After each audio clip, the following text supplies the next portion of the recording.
موعد وقفة عرفات وأول أيام عيد الأضحى 2025 في مصر وفقا للبحوث الفلكية. السلام عليكم ورحمة الله وبركاته. مرحبا بكم في قناتكم جناح المعرفة، حيث نقدم لكم كل ما يهم المسلم من مواعيد المناسبات الدينية والأدعية والدروس المفيدة. في هذا الفيديو سنتحدث عن موعد عيد الأضحى المبارك لعام 2025، وسنوضح كم تبقى على العيد بالتحديد بناء على الحسابات الفلكية الرسمية. تابعوا معنا للنهاية، ولا تنسوا الاشتراك بالقناة وتفعيل زر الجرس ليصلكم كل جديد. عيد الأضحى هو ثاني أعياد المسلمين بعد عيد الفطر، ويأتي في 10 من شهر ذي الحجة، ويوافق يوم وقفة عرفات في اليوم 9 من الشهر نفسه.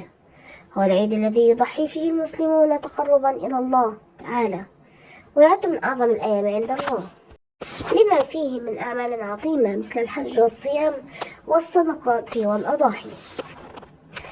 أعلن معهد البحوث الفلكية والجيوفيزيقية أن غرة شهر ذي الحجة لعام 1446 هجريا ستكون فلكيا يوم الأربعاء الموافق 28 مايو 2025، على أن تكون وقفة عرفات يوم الخميس 5 يونيو، ويحل عيد الأضحى المبارك يوم الجمعة 6 يونيو 2025.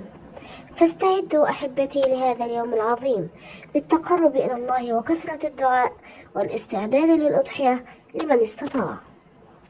ولا ننسى أن العشر الأوائل من ذي الحجة من أعظم الأيام عند الله. قال النبي صلى الله عليه وسلم: ما من أيام العمل الصالح فيها أحب إلى الله من هذه الأيام العشر، فأكثروا من التكبير والتهليل وقراءة القرآن والصدقة والصيام، فإنها أيام مباركة تضاعف فيها الأجر بإذن الله. إذا استفدت من هذا الفيديو فلا تبخل علينا بضغط زر الإعجاب والاشتراك في القناة ومشاركة الفيديو مع أصدقائك لتعم الفائدة، واكتب لنا في التعليقات ما هي خطتك لاستغلال العشر من ذي الحجة هذا العام. دمتم في رعاية الله، وكل عام وأنتم بخير.